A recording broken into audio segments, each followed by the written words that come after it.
로마서 10장입니다. 1절 시작. 형제들아, 이스라엘을 위한 내 마음의 소원과 하나님을 향한 기도는 곧 그들이 구원을 받는 것이니라. 그리고 9절부터 13절까지의 말씀을 함께 읽겠습니다. 9절부터 13절입니다. 시작. 내가 만일 내 입으로 주 예수님을 시인하고 하나님께서 그분을 죽은 자들로부터 살리신 것을 내 마음속으로 믿으면 구원을 받으리니, 사람이 마음으로 믿어 의에 이르고 입으로 시인하여 구원에 이르느니라. 또 성경 기록이 이르기를 누구든지 그분을 믿는 자는 부끄러움을 당하지 아니하리라 하나니, 이는 유대인과 그리스인 사이에 차별이 없기 때문이라. 모든 사람 위에 계신 같은 주께서 자신을 부르는 모든 사람에게 부요하시니, 누구든지 주의 이름을 부르는 자는 구원을 받으리라. 아멘. 자리에 앉아 주십시오. 오늘 저녁에도 우리는 로마서 말씀을 계속해서 함께 보시겠습니다. 2주 전에 우리는 로마서 9장을 함께 보았습니다.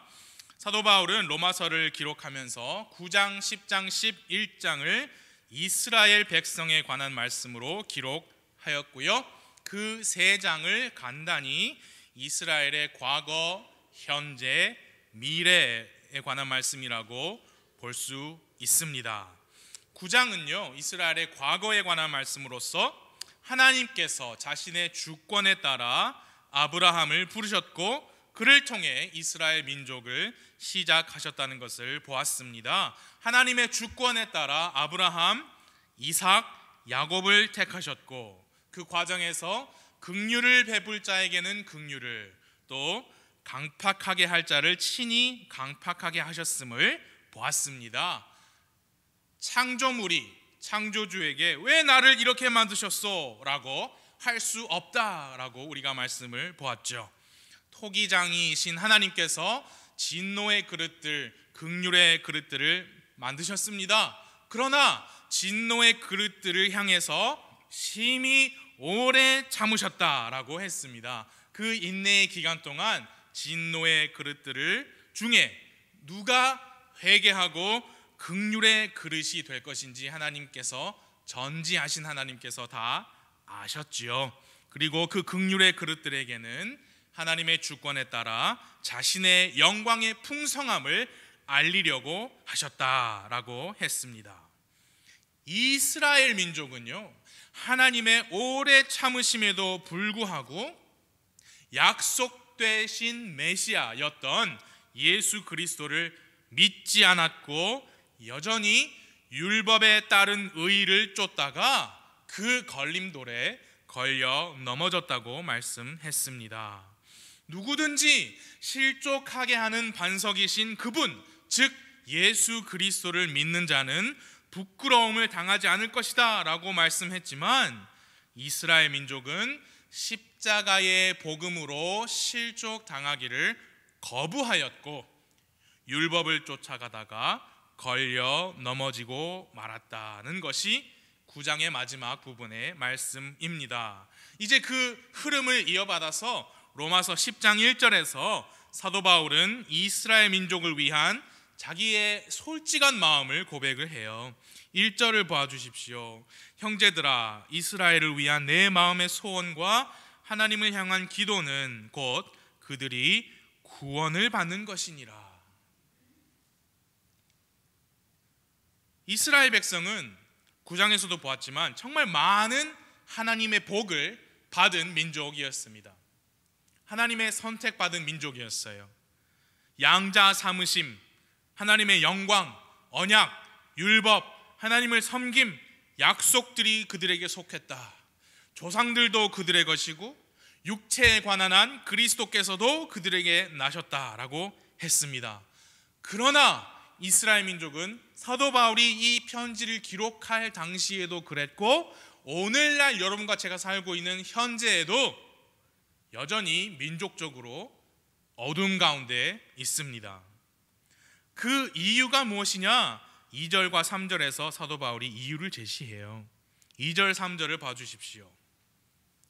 내가 그들에 대해 증언하노니 그들이 하나님께 대한 열심은 있으나 지식에 따른 것이 아니니라. 그들이 하나님의 의를 알지 못하여 자기 자신의 의를 세우려고 다니면서 하나님의 의에 복종하지 아니하였느니라. 하나님에 대한 열심은 있는데 지식에 따른 것이 아니라 라고 했습니다. 열심, 열정, 뜨거운 마음은 좋은 것이죠. 그러나 이 모든 열심과 열정은 올바른 지식에 따라 소비되어야 합니다. 하나님께 대한 열심이 있다면 그 열심이 하나님의 뜻에 맞추어 사용되어야 합니다. 하나님의 뜻을 벗어난다면 아무리 열심을 잘 표출한다 해도 이루는 것이 없습니다. 우리는 그런 현상을 현대 기독교에서 많이 보게 되지요. 하나님께 대한 열심이 있는 사람들이 정말 많습니다. 그러나 많은 사람들이 그 열심을 표출하면서 이 말씀을 떠난 방법을 사용해요. 그러면은 이루는 것이 없습니다. 하나님을 사랑하는 뜨거운 마음은 언제나 좋아요. 그러나 그런 마음이 성경 기록을 벗어난 방법으로 표현이 되면 먼저 하나님께 영광이 되지 않습니다. 그분께서 기뻐하시지 않아요. 그리고 사람들에게 복이 되지 않습니다. 예전에 무슨 다큐멘터리를 미국에서 본 적이 있어요. 미국에 다 그런 건 아니겠지만 다큐멘터리는 뭐랄까 오락 프로그램이 아니라서 그런지 몰라도 굉장히 미국에서 영상의 수위가 굉장히 높습니다. 고난주간이었어요. 소위 말하는. 그러면서 필리핀에 있는 어떤 사람들이 고난주간에 예수님의 고난을 자기도 함께 한다, 그분의 고통을 자기도 함께 한다 라고 하면서, 어린이도 있는데 죄송합니다만 칼이나 창으로 자기 몸을 찌릅니다. 막 이런데 막 찔러요. 이렇게. 그리고 피가 나죠. 그 찔른 상태에서 거리 행진을 합니다. 어떤 사람들은 채찍 같은 걸로 자기 몸을 칵 치면서 행진을 해요. 그들 나름대로는 열심이다, 열정이다 라고 할 수 있지만 여러분, 하나님께 영광이 되지 않습니다. 복이 되지도 않아요. 그런 다큐멘터리, 불신자들이 만드는 다큐에는 나오지요. 먹든지 마시든지 무엇을 하든지 하나님의 영광을 위해서 해라 라고 했지요. 하나님께 영광이 되려면 하나님의 말씀을 벗어나면 안 됩니다. 모든 일을 성경 말씀대로 해야 뭘 먹든지 마시든지 무엇을 하든지 하나님께 영광이 돼요. 모든 일입니다. 그래서 우리 교회는 침례교회입니다. 성경에 보니까 물에 푹 잠기는 침례가 예수님께서 받으신 침례이고 명령하신 침례라서 우리는 침례교회입니다. 그래서 우리는 하나님의 말씀이 뭔가 빠지거나 변하지 않는, 사람의 손으로 변개되지 않은 이 성경을 사용해요. 그래서 우리는 세상과 분리된 삶을 추구합니다. 우리 교회는 그래서 목사와 집사 두 직분만 있고 모두 남자들입니다. 그래서 우리는 우리의 식생활, 여가생활, 문화생활, 심지어 직장생활, 가정생활을 통틀어서 우리의 말과 행동을 말씀에 비추어서 하도록 노력해야 합니다. 하나님의 말씀을 벗어난 열심은 헛된 것이기 때문이에요. 3절, 아까 읽어드린 3절에 보시면 두 가지 의의가 나옵니다. 그들이 하나님의 의를 알지 못하여 자기 자신의 의를 세우려고 다니면서 그랬어요. 하나님의 의가 있고 자기 자신의 의가 있다. 그래서 이스라엘 백성은 자기 자신의 의를 세우려고 다니면서 하나님의 의에 복종하지 않았다라고 했어요. 그게 무슨 의미냐? 4절 5절을 보니까 확실히 나오지요. 자기 자신의 의를 세우려고 한 것이 무엇이냐? 4절 5절이에요. 그리스도께서는 믿는 모든 자에게 의가 되시기 위하여 율법의 끝마침이 되시느니라. 모세가 율법에서 난 의를 묘사하되 그것들을 행하는 사람은 그것들로 말미암아 살리라 하거니와. 그래서 이스라엘 백성이 자기 자신의 의를 세우려고 다녔다. 그게 무슨 의미냐? 율법을 쫓아 살았다. 그러다가 율법에 걸려서 넘어졌다는 것을 의미합니다. 거기 4절 보시면 그리스도께서 믿는 모든 자에게 의가 되시기 위하여 율법의 끝마침이 되셨다 했습니다. 그러나 이스라엘 민족은 그 율법의 끝마침 되신 그리스도를 어떻게 했어요? 죽였지요. 그리고 여전히 모세의 율법을 쫓아서 자기 자신의 의를 세우려고 노력했습니다. 5절에서 이렇게 말씀했어요. 모세가 율법에서 난 의를 묘사하되 그것들을 행하는 사람은 그것들로 말미암아 살리라 했는데 율법을 다 지켜가지고 그것으로 말미암아 산 사람이 없죠. 한 분 빼고. 이 땅에서 삶을 살면서 율법의 하나라도 어기지 않으신 분이 한 분 빼고는 없지요. 그분은 예수 그리스도이셨습니다. 그래서 그분이 율법의 끝마침이 되신 거예요. 성경에 보니까 613가지의 율법이 있는데 그 중에 하나라도 어기지 않고 산 사람은 오직 예수님만이 유일하십니다. 그분 외에 다른 모든 사람에게는 율법이 뭐가 되느냐? 그들에게 구원자가 필요하다라고 알려주는 훈육 선생이 된 거예요. 왜? 율법을 지키려고 노력은 하는데 어기잖아요. 그럼 뭐예요? 내가 이 율법을 보니까 내 자신이 죄인으로 드러나는구나. 죄인이면 죄값을 치러야 되는데 누군가가 나 대신에 나를 이 죄에서, 죄 형벌에서 구원해 줄 사람이 어디 계신가? 라고 인도하는 길잡이 역할을 하는 거지요. 왜냐? 율법을 하나도 어기지 않은 분이 계시다고? 그러면 그분 안에는 죄가 없잖아요. 그러면 그분만이, 죄 없으신 그분만이 율법을 어기면서 산 모든 사람의 죄를 대신 담당하고 대속의 죽음을 죽으실 수 있는 자격이 있으시니까요.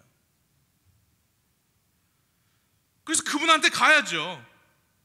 그분께서 내 죄를 대신 지시고 죽으시고 묻히시고 부활하셨다는 그 사실을 믿어야죠. 왜? 내가 율법을 지키려고 노력해봤는데 내 행위로는 절대 의를 얻을 수 없으니까 내 죄를 담당하시고 죽으신 그 죄 없으신 구원자를 이제는 믿어서 의지해서 의를 얻어야지요. 그렇게 해서 얻는 의를 6절에서 뭐라고 했느냐? 믿음에서 난 의라고 했습니다. 6절 7절을 봐주세요. 8절까지 읽어드릴게요. 믿음에서 난 의는 이같이 말하되 내 마음속으로 이르기를 누가 하늘로 올라가겠느냐 하지 말라 하나니 이것은 그리스도를 위에서부터 모셔내리려는 것이요 혹은 누가 깊음 속으로 내려가겠느냐 하지 말라 하나니 이것은 그리스도를 다시 죽은 자들로부터 모셔 올리려는 것이라. 그러나 그것이 무엇을 말하느냐? 말씀이 내게 가까이 있어 내 입에 있으며 내 마음에 있느니라 하나니 곧 우리가 선포하는 믿음의 말씀이라. 사도 바울이 이 지금 9, 10, 11장이 이스라엘 백성에 관한 말씀이기 때문에 구약 성경을 많이 인용합니다. 거의 한 절 건너 한 절 인용하는 거예요. 믿음에서 난 의가 이렇게 말한다 했어요. 우리 중에 누가 하늘로 올라갈까? 우리 중에 누가 깊음 속으로 내려갈까? 그렇게 말하지 마세요. 왜냐? 이미 예수 그리스도께서 십자가에서 죽으시고 땅 밑으로 내려가셨다가 이미 하늘로 올라가셨으니까, 이미 예수님께서 모든 일을 다 이루셨으니까 너희들 스스로 우리 중에 누가 올라가지? 우리 중에 누가 내려가지? 그런 고민하지 마시라. 이미 예수님께서 다 이루셨기 때문입니다. 그러므로 그분을 믿기만 하세요. 그게 믿음에서 난 의가 하는 말이다 이겁니다. 그것이 사도 바울이 선포한 믿음의 말씀입니다. 이미 그 말씀이 8절 말씀에 이미 그것이 내게 가까이 있어 내 입에 있으며 내 마음에 있다고 했어요. 이스라엘 민족은 이미 그 말씀을 받았습니다. 입에 있었고 마음에 있었습니다. 이제 사도 바울은 뭘 원하느냐? 그 민족이 그걸 깨닫기를 바라는 겁니다. 예수님께서 바로 우리의 구원자이신 걸 왜 모르느냐? 우리 조상들이 성막에서 성전에서 짐승을 잡아서 피 흘리게 한 그 희생물, 그때 죽은 그 어린 양, 그게 우리 예수님의 십자가의 그림자인 것을 왜 모르느냐? 예수님께서 우리를 위해 단 한 번 영원한 속죄를 이루신 하나님의 어린 양이신데 깨달아라, 믿어라 하는 거지요.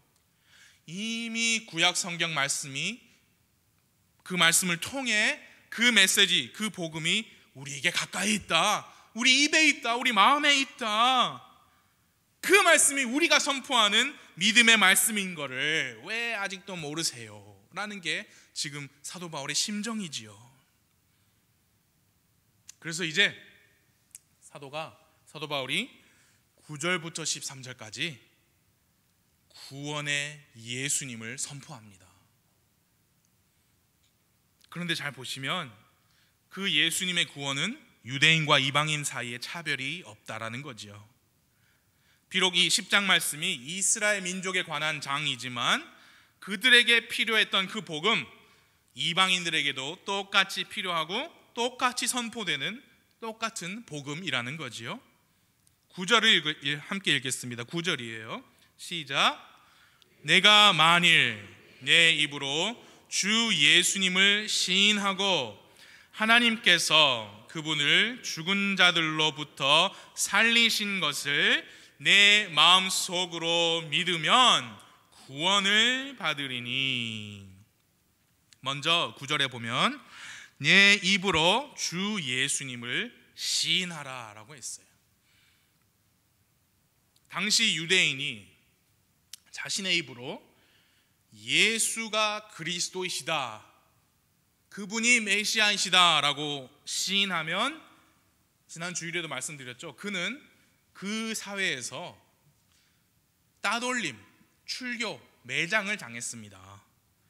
그래서 사도가 그렇게 강조하는 거예요.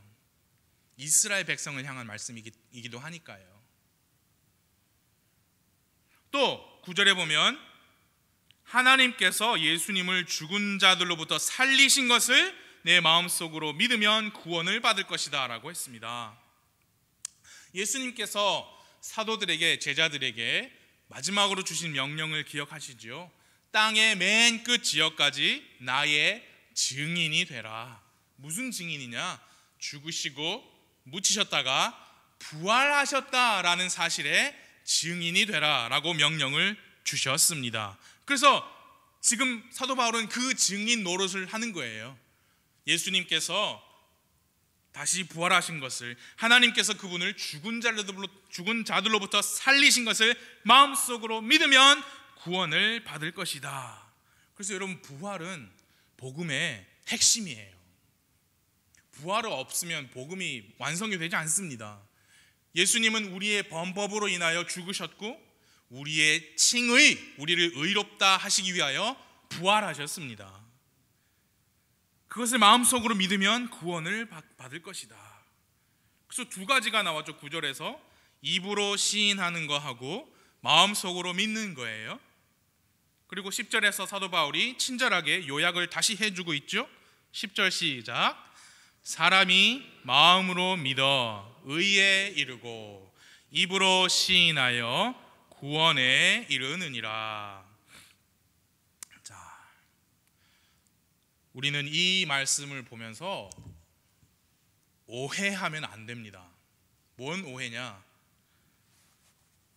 마음으로 믿는 것만으로는 부족하기 때문에 입으로 시인을 하여야만 구원을 받을 수 있다 라고 오해하면 안 되십니다. 의에 이르는 것하고 구원에 이르는 것이 다른 게 아닙니다. 같은 거예요. 예를 들어볼게요. 우리 지난 주일에 요한복음 말씀으로 보셨던 그 눈 먼 자를 생각해 보십시오. 이제 그 사람이 출교당했죠. 예수님께서 다가오셨어요. 그래서 말씀하셨습니다. 내가 하나님의 아들을 믿느냐? 근데 뭐라고 대답했습니까? 주여, 그분이 누구시오니까 내가 그분을 믿고자 하나이다 했어요. 자, 그러면은 지금 이 사람은 마음으로 믿었어요? 안 믿었어요? 그 마음 속에 믿음이 있습니까? 없습니까? 있으니까 믿고자 한 거예요. 그렇죠? 그래서 예수님께서 말씀하셨죠. 네가 그를 보았거니와 지금 너와 말하고 있는 이가 그니라. 내가 하나님의 아들이다. 이제 그 말을 들은 이 눈뜬 사람이 자기 마음으로 믿은 그 믿음을 입으로 시인합니다. 주여, 내가 믿나이다. 왜 그렇게 시인했어요? 이미 마음속으로 믿었기 때문이에요. 그의 마음속 믿음하고 그의 입술의 고백이 일치하지요. 과연 그는 진정으로 구원을 받은 사람입니다.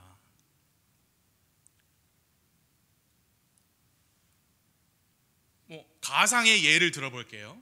한 불신자가 인도되어서 예배에 참석했어요. 설교자가 복음을 강력하게 선포했습니다. 그래서 그 불신자는 이 복음을 듣고 이 성령님의 찔림에 사로잡혀요. 막 어쩔 줄은 모릅니다. 설교자가 선포하는 그 예수님의 십자가의 피가 자기의 죄값이라는 사실을 깨달아요. 예수님의 죽음, 장사, 부활이 자신을 위한 것임을 깨닫습니다. 설교 말씀을 들으면서. 그래서 설교자가 계속 도전해요. 그 예수님을 개인의 구원자로 믿고 받아들이시기 바랍니다. 오늘이 구원의 날입니다. 그래서 점점 이 불신자는요, 복음을 거부할 수 없을 만큼 확신에 차 있어요. 회개와 믿음으로 하나님께 나아가고자 하는 마음이 있어요. 이제 마침내 말씀 선포가 끝나고 구원 초청 시간이 왔습니다. 그래서 설교자가 초청합니다. 오늘 회개하고 구원을 받고자 하는 분이 있으면 지금 일어나서 앞으로 나오십시오. 그러자 이 불신자가 기다렸다는 듯이 자리를 박차고 일어나서 얼른 앞으로 옵니다. 그래서 앞에서 있는 사역자의 안내를 받아서 1대1로 복음으로 구원 상담을 하고 주 예수님을 믿어요. 초청 시간이 끝날 무렵에 이 설교자는 그 아무개 불신자가 오늘 교회를 방문했는데 오늘 복음을 듣고 이 자리에서 복음을 받아들여 예수님을 개인의 구원자로 받아들였다고 공개적으로 선포합니다. 자, 이 가상의 상황에서 제가 질문을 드릴게요. 이 불신자는 언제 어느 시점에 마음속으로 예수님을 믿었어요? 말씀 선포 도중에요? 아니면은 초청 시간에요? 초청 시간 이전에는 불신자가 아직 믿기 전이고 초청 시간 이전에 만약에 번개가 떨어져가지고 그가 죽으면 지옥에 간다, 그렇게 말할 수 있습니까? 없어요. 아마도 그는 복음 선포를 들으면서 사로잡혀가지고 말씀 시간 어느 시점에 마음으로 믿어 의에 이르렀을 거예요. 그런데 사람들은 그걸 모르죠. 그래서 사도 바울이 입으로 시인하라 그랬습니다. 그 마음속 믿음이 확실한 것인지 입으로 고백하라. 그러나 그것은 혼이 구원을 받기 위한 조건이 아닙니다. 우리가 그걸 오해하면 안 된다 그거예요. 입으로 시인해야만 구원받은 것이다 라는 것이 아니죠. 그럼 무슨 뜻이냐? 잘 들어주세요. 입으로 시인할 정도로 확실한 믿음으로만이 구원을 받는다, 그 말씀입니다. 이해가 되십니까? 진짜 구원받은 사람은 자기 입으로 확실하게 말할 수 있을 겁니다. 또 무슨 뜻이냐? 마음으로는 믿지 않는데 말로만 믿습니다 라고 한다고 해서 그것이 진정한 구원이 아니라는 뜻이에요. 또 무슨 의미가 있느냐? 반대로 마음으로는 믿어요. 마음으로는 믿는데 사람들의 비난과 왕따가 두려워가지고 입으로 시인하지 못하는 그런 사람이 되지 말라라는 뜻이에요. 마치 그 눈 멀었다가 눈 뜬 사람의 부모님 같이 마음속에 진정한 믿음이 있을지 몰라도 그 믿음이 고백이 안 되고 간증으로 안 나오면 아무런 복이 안 되잖아요. 그리고 나중에 가서야 내가 사실은 마음으로 믿었다라고 고백한들 다른 사람들 보기에는 그 사람의 구원이 진짜 구원이다라고 인정하기가 매우 어려울 겁니다. 야고보 선생이 말했잖아요. 행함이 없는 믿음은 죽은 믿음이다. 그때 야고보서의 그 믿음은 구원의 믿음이 아니고 사람들 앞에서 드러내는 믿음이잖아요.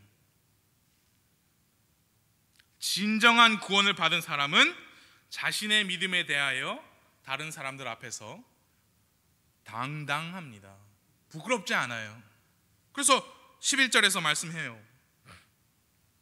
11절, 또 성경 기록이 이르기를, 또 구약 성경이죠. 인용하는 거예요. 누구든지 그분을 믿는 자는 부끄러움을 당하지 아니하리라.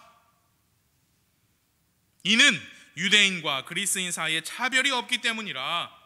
모든 사람 위에 계신 같은 주께서 자신을 부르는 모든 사람에게 부여하시니 누구든지 주의 이름을 부르는 자는 구원을 받으리라.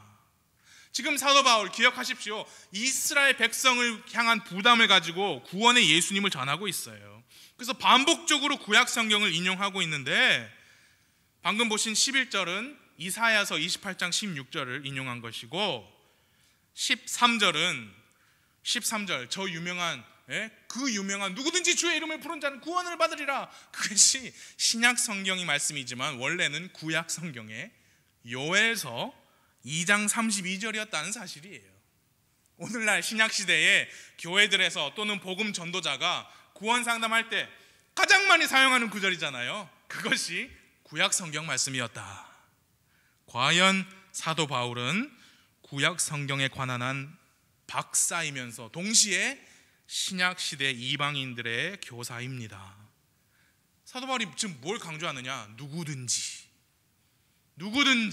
모든 사람은 누구든지입니다. 유대인이나 그리스인 사이에 차별이 없이 누구나 예수님을 통해 구원을 받을 것이다 라고 강력하게 선포해요. 여러분은 그 예수님을 믿어서 개인의 구원자로 믿어서 구원을 받으셨습니까? 정말 이 구원의 하나님을 찬양합니다. 그 구원의 계획이 얼마나 완벽한지요, 얼마나 놀라운지요. 영원히 변하지 않는 복음, 사도 바울이 전한 이 복음, 여러분과 제가 듣고 믿은 그 복음과 똑같습니다. 우리에게 이 베푸신 구원의 은혜에 감사하면서 우리는 이제 하나님을 위해 살아야 해요. 이제 14절 15절은 저 유명한 이른바 선교사 구절입니다. 선교사 구절 14절 15절 함께 읽어보겠습니다. 시작. 그런즉 그들이 자기들이 믿지 아니한 분을 어찌 부르리요? 자기들이 듣지 못한 분을 어찌 믿으리요? 선포자가 없이 어찌 들으리요? 보내어지지 아니하였으면 그들이 어찌 선포하리요?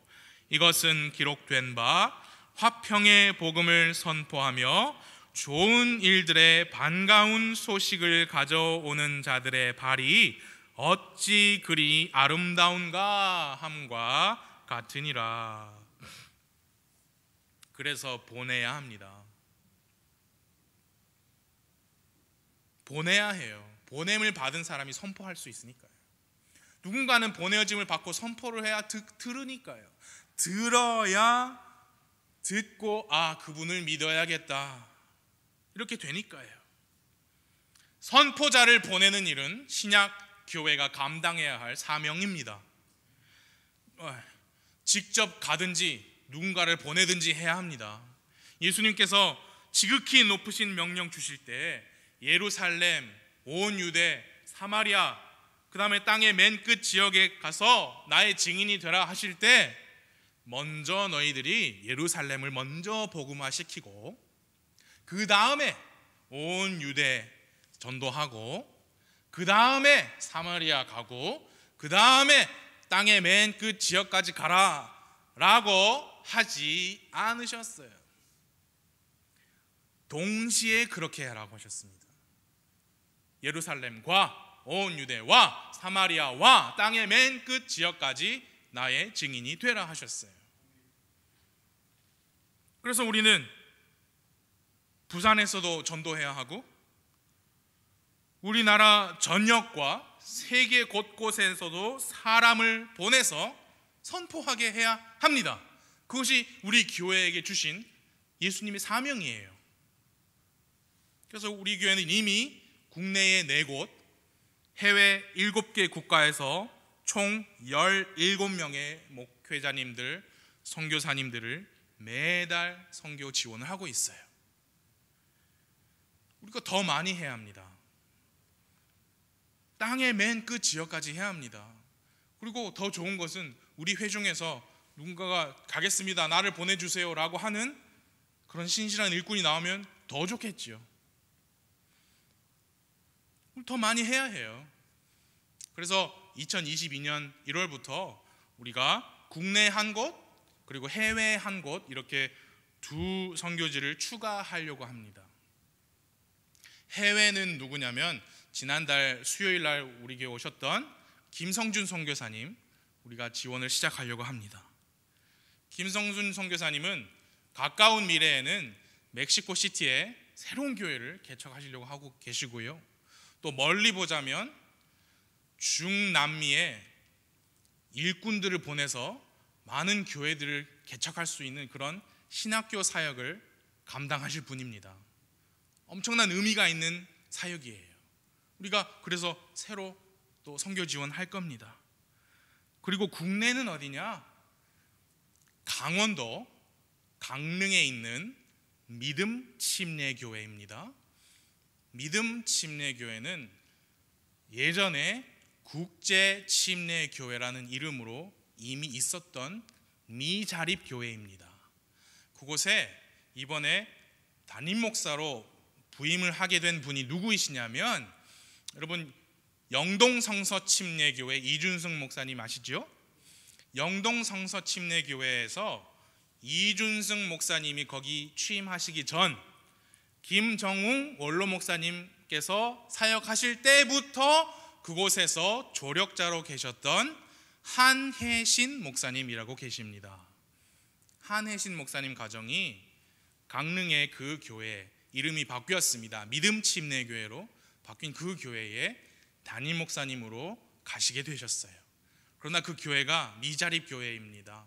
집사님 가정 한 가정 계시고 또 한두 분 더 계시다고 알고 있어요. 그래서 독립침례교회들을 다니시면서 모금 활동을 지금 하시고 계시고 이제 12월 마지막 주일 이번 주일이죠. 이번 주일에는 마지막 주일이라 영동교회 파송교회에 설교하고 이제 1월 달부터 1월 첫 주부터 가시는 거예요. 그래서 우리가 강원도 강릉에도 선교 지원을 하고자 합니다. 예, 할 수 있으면 더 많이 해야죠. 지역교회 주신 사명입니다. 보내어지지 않고서 어떻게 선포를 하느냐 그랬잖아요. 그래서 14절과 15절은 사도 바울이 이스라엘 민족을 향하여 제시하는 자기 자신의 이력서와도 같습니다. 왜냐하면 지금 자기가 이 믿음의 말씀을 선포하고 있잖아요. 그런데 보내어지지 않고서 어찌 선포하겠느냐. 그러니까 자기 자신이 보냄을 받은 사람이다 라고 말하는 거예요. 그 말씀을 하면서 이사야 52장 7절을 인용했습니다. 아까 말했죠. 화평의 복음을 선포하며 좋은 일들의 반가운 소식을 가져오는 자들의 발이 어찌 그리 아름다운가. 그게 이사야 52장 7절이거든요. 그러니까 그때, 왜냐하면 이런 구약 말씀들은 유대인들이 이해를 잘하거든요. 그때 이사야 대언자를 하나님께서 보내셨던 것처럼 그때 그 좋은 소식을 들고 산을 넘었던 그 사람들이 하나님께서 보내셨던 사람들인 것처럼 자기금 나도 하나님께서 보낸, 우리 예수님께서 보내신 선포자이다 라고 자기의 이력서를 보여주는 거예요. 그리고 그때 이사야 대언자 시대에도 그랬고 지금 사도 바울의 시대에도 그렇고 이스라엘 민족의 대부분 사람들은 복음을 많이 받아들이지 않았다. 16절과 17절이에요. 같이 읽겠습니다. 16, 17 시작. 그러나 그들이 다 복음에 순종하지는 아니하였나니 이사야가 이르기를 주여 우리가 전한 것을 누가 믿었나이까 하느니라. 그런즉 이와 같이 믿음은 들음에 의해 오며 들음은 하나님의 말씀에 의해 오느니라. 16절은 이사야서 53장 1절을 인용한 말씀인데요, 조금 아까 52장 7절 말씀을 먼저 인용하고 이제 53장 1절을 인용한 것은 바로 이사야 53장이 거기 내용이 뭐냐? 죄인들을 위한 예수님의 대속의 죽음이 기록되어 있기 때문입니다. 그래서 사실이 무엇이냐? 이스라엘 민족은 과거부터 지금까지 구약 성경 기록을 통해서 이미 복음을 전해 들었다는 거예요. 그런데도 불구하고 그들이 다 복음에 순종하지는 않았다라고 말씀합니다.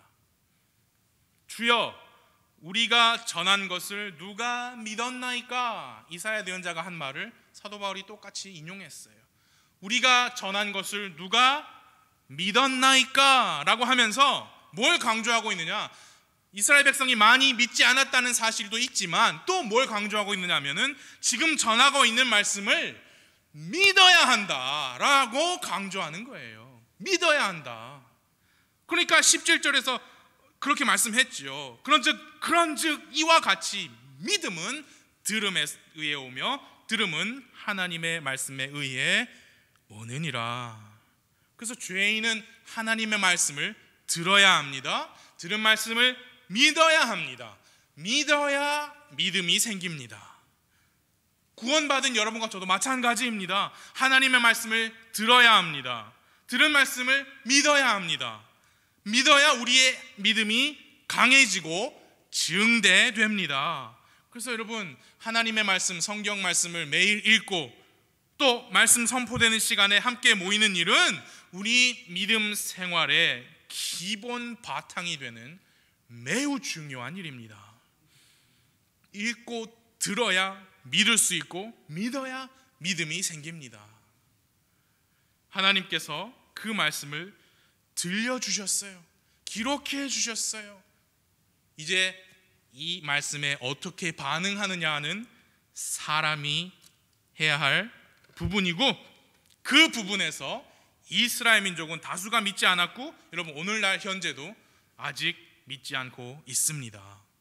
18절부터 마지막 절까지 21절까지 그 실상을 보여주고 있어요. 이게 바로 이스라엘의 현재입니다. 그러나 내가 말하노니 18절이에요. 그들이 듣지 못하였느냐? 참으로 들었은즉 들었다 그 말이에요. 그것들의 소리가 온 땅에 퍼졌고 그것들의 말들이 세상 끝까지 이르렀도다 하였느니라. 들었어요. 19절. 그러나 내가 말하노니 이스라엘이 알지 못하였느냐? 알았다 그 말이에요. 먼저 모세는 이르기를 내가 백성이 아닌 자들을 시켜 너희의 질투를 일으키며 어리석은 민족을 시켜 너희의 분노를 자아내게 하리라 하나 이사야는 매우 담대하여 이르기를 나를 찾지 아니하던 자들이 나를 발견하였나니 내게 묻지 아니하던 자들에게 내가 나타났노라 하되. 무슨 말씀입니까? 이스라엘 백성은 하나님의 말씀을 듣고 알았지만 귀를 기울이지 않았고 순종하지 않고 오히려 이방 민족들, 하나님을 부르지 않던 민족들이 하나님을 부르기 시작하고 하나님을 찾지 않던 자들이 하나님을 발견했다 그 말이죠.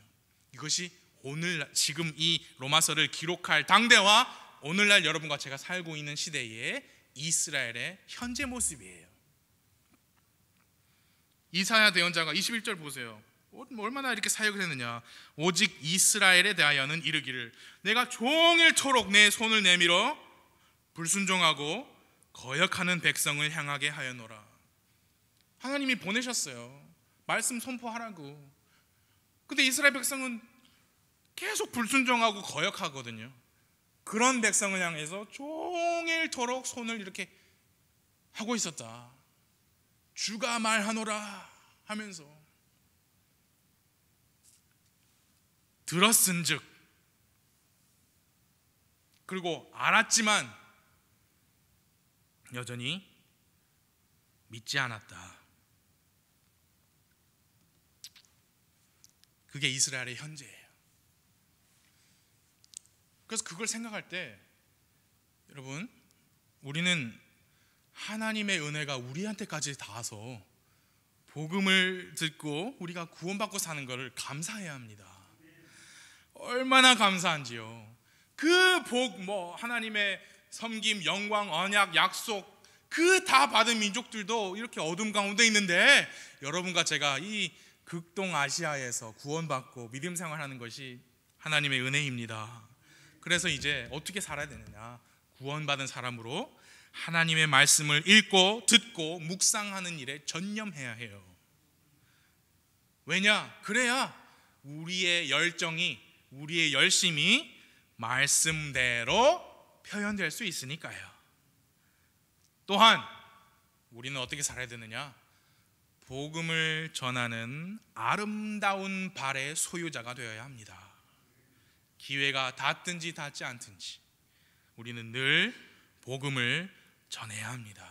내가 전하고 또 다른 사람이 전하도록 보내야 해요. 여러분, 우리가 어떻게 우리 다 필리핀에 가요. 우리 물질로 갈 수 있죠. 이제 멕시코 시티의 다른 지역에도 갈 거고 강릉에도 갈 겁니다. 앞으로도 주님 허락하시면 우린 더 많은 곳에 선교 지원을 해야 합니다. 왜냐? 그것이 신약 교회의 사명이기 때문이죠. 그래서 도전합니다. 사도 바울이 자기 자신의 민족, 이스라엘 민족의 구원을 위해 부담을 가지고 근심하고 슬퍼했던 그 마음처럼 우리도 우리나라와 더 나아가서는 세상의 많은 혼들의 구원을 위한 그런 부담을 가지기를 도전합니다. 하나님께서 복 주시고 인도하셔서 우리 교회가 앞으로도 계속해서 복음을 선포하고 세계 선교를 위해 귀하게 쓰임 받기를 간절히 기도합니다. 시간 함께 기도하시겠습니다.